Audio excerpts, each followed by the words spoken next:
कानपुर में प्रबुद्ध वर्ग सम्मेलन में पहुंचे चंद्रशेखर रावत।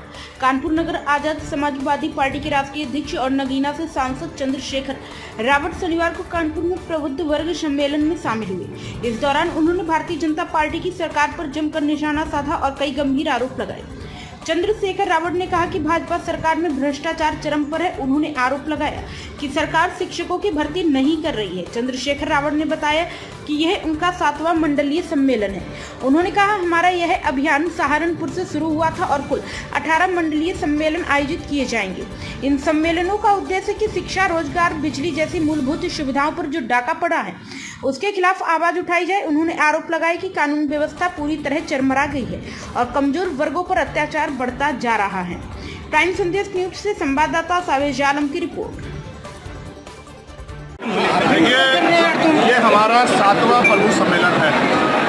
सहारनपुर से शुरू हुए हैं और 18वां सम्मेलन खत्म हो गए। तब हमारे मंडल स्तरीय सम्मेलन कर लो यार, कर लो भाई लोग। और ये सम्मेलन का उद्देश्य ये है कि आज बहुजन समाज की स्थिति में खतरा बन गया है। चारों तरफ से संविधान में जो प्रदत्त अधिकार उनको मिले हैं उन अधिकारों को खत्म किया जा रहा है।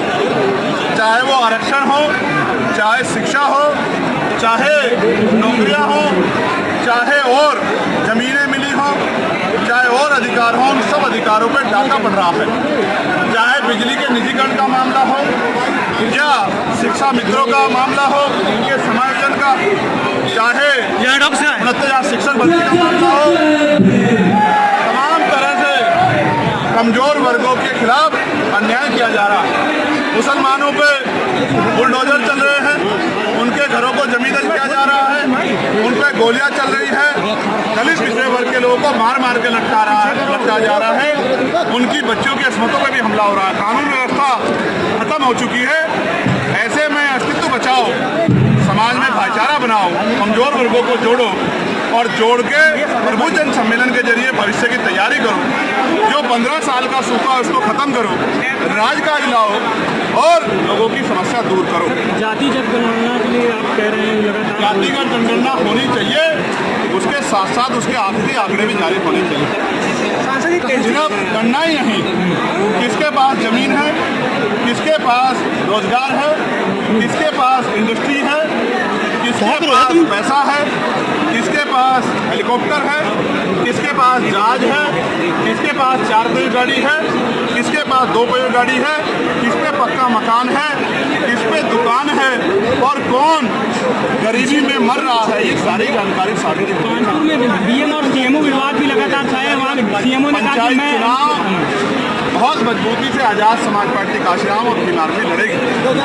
उसके लिए वो संघर्ष कर रही है, गांव-गांव प्रचार कर रही है, बूथ कमेटियां बना रही है, सेक्टर कमेटियां बना रही है, ग्राम पंचायत समितियां बना रही है, भाईचारा को 12 जातियों को जोड़ के भाईचारा कमेटी बना रही है, तमाम तरह से उनके मुद्दों के लिए संघर्ष कर रही है। अभी बिजली के निजीकरण पे भी हम लोग और शिक्षा मित्रों के संयोजन को भी आंदोलन करेंगे।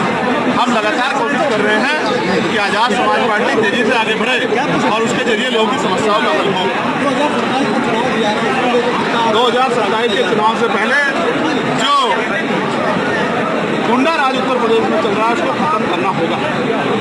जैसे आपने देखा 50 दुर्गिया जली, कोई मुआवजा नहीं मिला, सीएमओ को हटा दिया गया, उसको जाति सूचक गालियां दी गई, उसको सिस्टम में आने का न्योता दिया गया, ना करने पे उसको हटा दिया गया। इसका मतलब आप समझिए कि जो दलित पिछड़े वर्ग का व्यक्ति, मुस्लिम समाज का व्यक्ति इनके सिस्टम में नहीं आएगा, उसको अपमानित भी करेंगे, उसको हटा भी देंगे।